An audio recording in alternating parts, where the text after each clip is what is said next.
আসসালামু আলাইকুম বন্ধুরা, সবাইকে আমার চ্যানেলে স্বাগত জানাচ্ছি। আশা করি সবাই খুব ভালো আছেন। আমি আলহামদুলিল্লাহ ভালো আছি।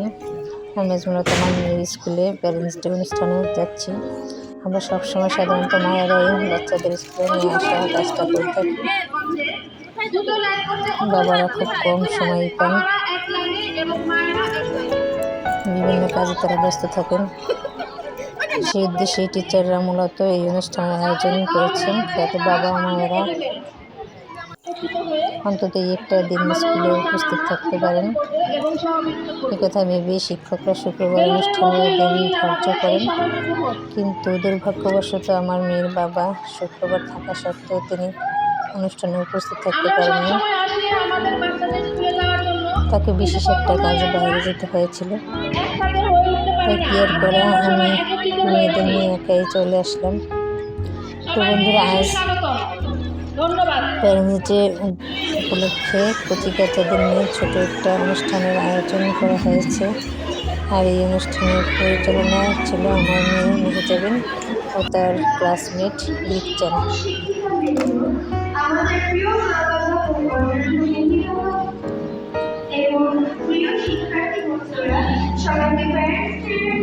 তো বন্ধুরা, আমার সাথে আপনারা অনুষ্ঠানটি উপভোগ করবেন। আশা করি আপনাদের ভালো লাগবে। আর যদি আপনাদের ভালো লেগে থাকে তাহলে ছোট্ট একটি লাইক করবেন, সাবস্ক্রাইব করবেন আর শেয়ার করতে ভুলবেন না যেন। তো বন্ধুরা, কচিকাচাদের নিয়ে প্যারেন্টস ডে উপলক্ষে শিক্ষকরা যে আয়োজন করেছেন, এই আয়োজনে আমরা প্যারেন্টসরা শিক্ষকদের অনুষ্ঠানটিকে সাধুবাদ জানাচ্ছি। কারণ আমরা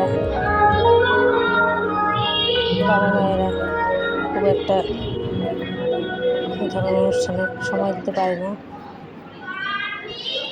সে কথা ভেবে এই টিচাররা মূলত এই অনুষ্ঠানটি আয়োজন করেছেন।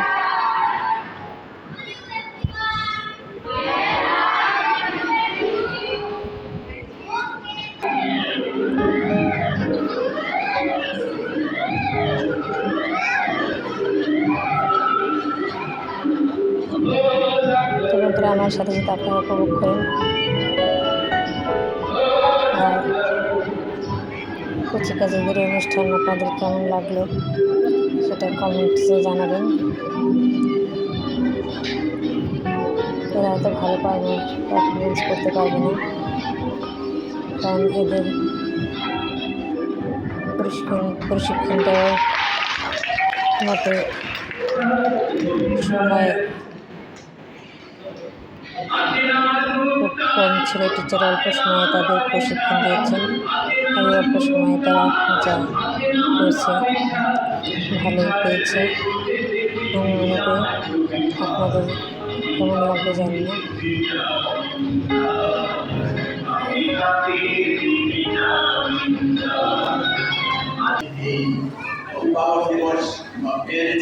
তিনি হচ্ছেন আমার মেয়ের স্কুলের প্রিন্সিপাল স্যার।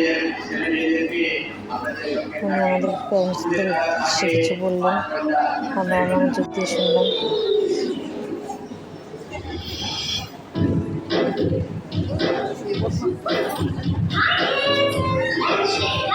বন্ধুরা, দেখতে থাকুন।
এই হচ্ছে আমার মেয়ে মেহজাবিন ও তার ক্লাসমেট রুস্টান। তারা অনুষ্ঠানটির পরিচালনার দায়িত্বে ছিলেন।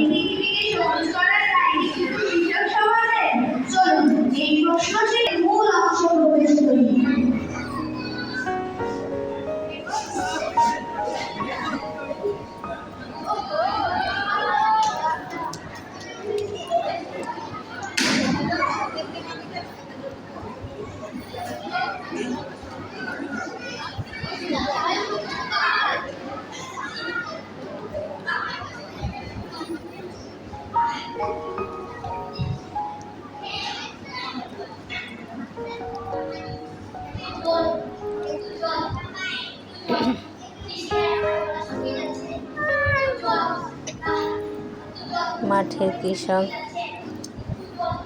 কৃষিকাজ করে হাঁপিয়ে উঠেছে, এক ফোঁটা পানির জন্য হাহাকার করছে, পানি পানি বলে।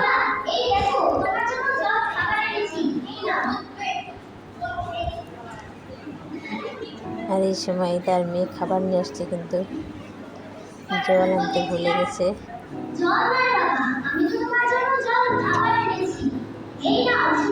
জল তৃষ্ণায় তার বুক ফেটে যাচ্ছে, কিন্তু তার মেয়ে জল আনতেই ভুলে গেল।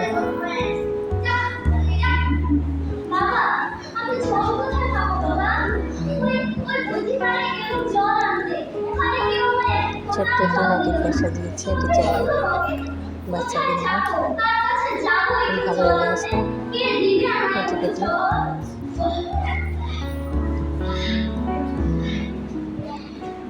মূলত বিশুদ্ধ পানির অভাবে কৃষকরা কীভাবে অসুস্থ হয়ে পড়ে সে উদ্দেশ্যে নাটিকাটি।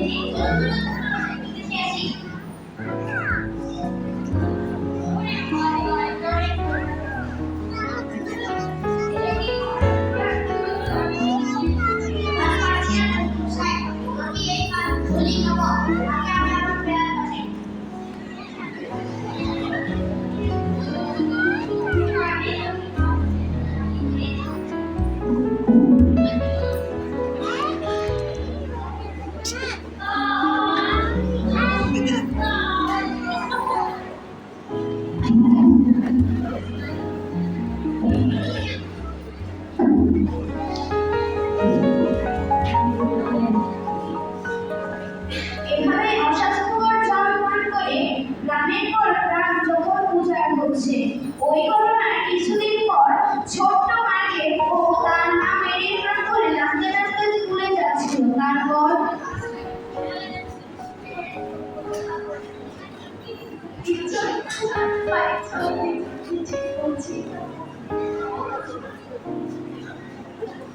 এত ছটফট করলে কি হয়? রাস্তাঘাটে কত গাড়ি ঘোড়া এইভাবে চলেছে, মা কখন কি হয়ে যায় এত বলা যায় না।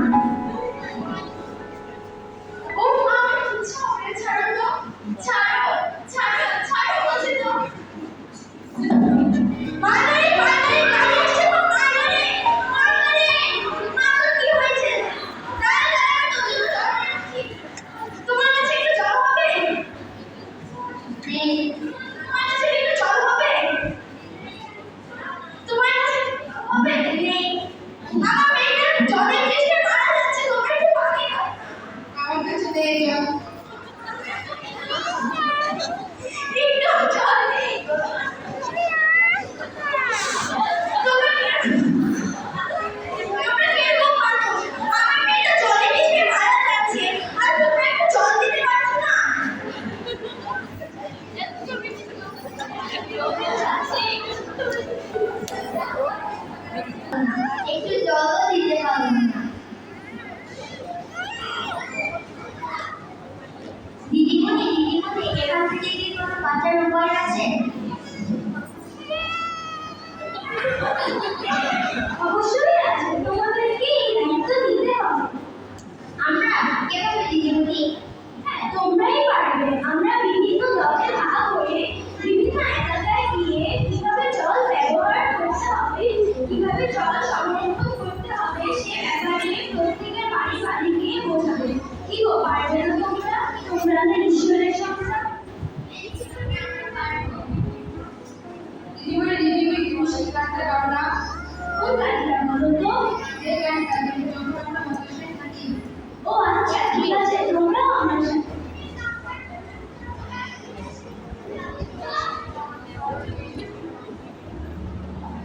চল চল চল চল চল চল উত্তরে থাকি বাদাই আনছে ওঠা ধরণীকা ওঠুন রাতে তরুণ দল চল চল চল চল চল চল চল চল চল সারাতে খালি আকাশ আমরা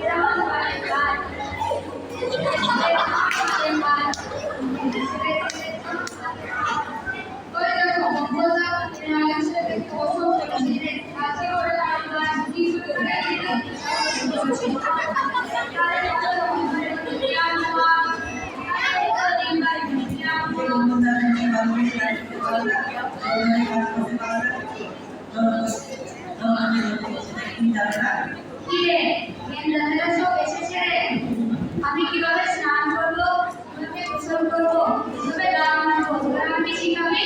ওর স্কুল থেকে এসেছিস তোরা, ভাগ এখান থেকে। পড়াশোনা করবি ওদের কাজে দিবি।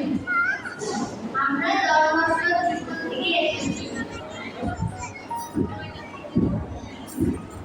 আমাদের স্যারেরা শিখিয়েছেন এটাই আমাদের ধর্ম। আর তুমি ভুলভাল যাদের ব্যবহার করছেন আমরা একবার বারবার শুনবো, বারবার আসবো। তুমি কি জানো তোমার দল উপদের তাদের কত মানুষের প্রাণ বাঁচতে পারে?